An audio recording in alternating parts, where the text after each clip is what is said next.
It looks like we may finally know where the Oakland A's will play in 2025 and beyond after the city of Oakland unveiled its list of demands it expects the ball club to meet should they wish to continue playing at the Oakland Coliseum. Saturday night, certainly an interesting time to do such a thing. I was not prepared to be doing any sort of video at this time, but what do you know? I am here to talk about these demands from the city and what we can expect from the Oakland A's. Kind of annoyed to be doing it, but hey, at least there seems to finally be some movement and some clarity on what has been a never-ending saga. The city of Oakland isn't really expecting all of that much from John Fisher in order for his ball club to continue playing on at the Oakland Coliseum for the next 3 seasons or even up to 5 seasons. The terms were basically $19.4 million annually, or what breaks into $19.4 million annually. They're expecting a sort of one-time lump sum, it seems, of $97 million. Beyond that, the Athletics will be expected to sell their stake in the Coliseum site, which they should have never been given in the first place now that we know how everything would have played out. And then there's also what is being called a 1-year exclusive negotiating period for the city of Oakland to find buyers, to line up buyers for a potential expansion team. All things considered, everything the city is asking for seems all reasonable, almost surprisingly so, given how everything between them and the Oakland Athletics has played out. The general consistency here is that there's nothing particularly off-putting about what the city of Oakland is expecting from John Fisher. Some may say that $97 million extension fee is a bit high. Then again, though, we know how much the A's are making annually in TV money should they opt to stay in Oakland. It's probably going to be a net positive for the franchise if they do take this deal, even with a much higher lease rate at the Oakland Coliseum. Then again, we don't know what Kings owner Vivek Ranadive and A's owner John Fisher have cooking up behind the scenes. The new Northern California sports owner BFFs do seem to be plotting and scheming, although these two knuckleheads don't seem like the folks who could come up with even a coherent plan, let alone one that would actually work, which just kind of makes the whole A's in Sacramento thing seem unrealistic by comparison to what Oakland is offering the A's. That brings me to the most important element of all of this. Will John Fisher and the Oakland A's accept the city's offer? To me, I don't even know if this is a decision that's going to be made by Fisher himself. I believe this is going to be something taken up by Major League Baseball and the sport's 29 other owners. The thing with the Sacramento plan is that it's going to need permission from the Major League Baseball Players Association and possibly even the San Francisco Giants, who would see their AAA affiliate move somewhere else, which would require a whole new list of facilities at the stadium. It would just be incredibly messy. There's no way to know if the MLBPA would sign off on agreement, and there's no way to know just exactly how the Giants would respond to such a thing. Although chances are, if you give them enough money, they'd be cool with it. To that end, the easy solution here, the solution of least resistance, is the A's staying in Oakland and taking up the city on its offer. There would be no need to fight battles against the Players Association or potentially the Giants. It would just be the status quo, for lack of a better term. This isn't to say Manfred and other owners wouldn't let the A's pursue playing in Sacramento, but do they really want more bad press? Do they really want this to continue on and on and on? We're already on months like what? Almost 12 now. We've almost gone a full year since the A's first announced they were leaving Las Vegas without anything resembling a tangible plan. And while what they're doing in Las Vegas remains dicey at best, they can't be dicey. They can't have non-firm plans as far as where the team will be playing in 25, 26, 27, and so on. There is no way of knowing just how the Sacramento thing works, how it would be allowed. We're talking about months to figure that out. Should that be the path Fisher choose?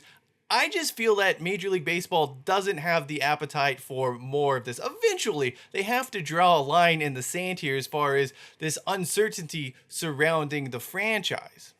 Staying in Oakland may not be ideal for anyone involved, but it's easy. It allows baseball's powers that be to figure out the schedule for the next few years. It just ends all of this lingering talk around the future of the Oakland Athletics. If they wanted to play in Sacramento, you're not going to have any certainty. That could take years for all we know to figure out the details, because there would certainly be lawsuits, there would certainly be issues.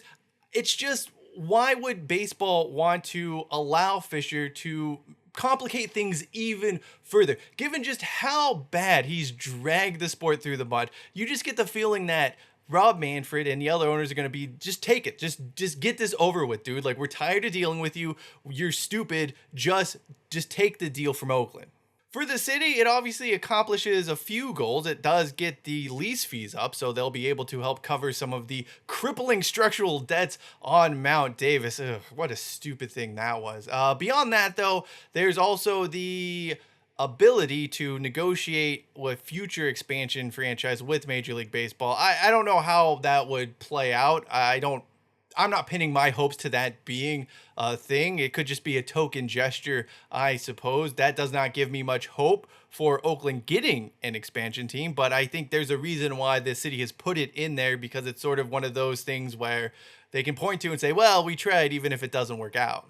Now, some out there will say the A's can't keep playing in Oakland. The crowds are low. The protests are getting noisier. It's becoming a bit of a sideshow. It's not even about the baseball. And if it's about the baseball, though, the A's wouldn't be fielding the team they are fielding right now. Watching the first 3 A's games has been absolutely brutal. Everyone said, oh, the A's can't be as bad as they were in 2023. Hey, are you sure about that? Now, I will say this about the entire ordeal. Everyone has managed to step on their own dick at just about every turn. So, is there a chance that happens here? That someone pushes through a move somewhere? Of course there's. It's possible that people mess up what seems to be a fairly workable solution for all parties involved.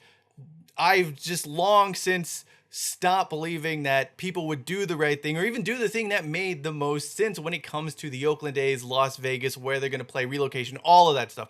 No one's acting rationally here. So in that regard, is it possible this very rational, very probably best case scenario for everyone involved gets rejected out of hand? Yeah, sure. Who knows what's going on with some of the people involved in this?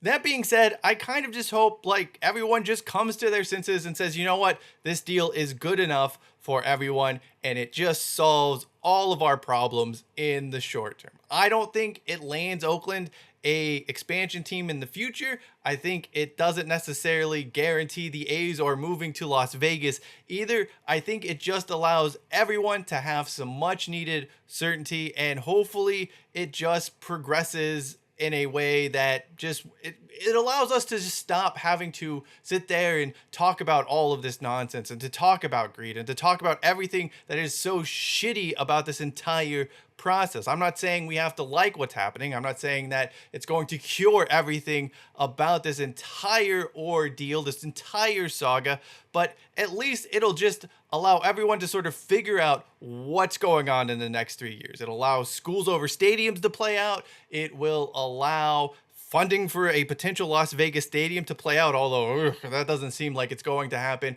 And it just gives the players, and it gives those working for the franchise, and it gives everyone just some much needed stability that they're going to know the next 3 seasons are covered.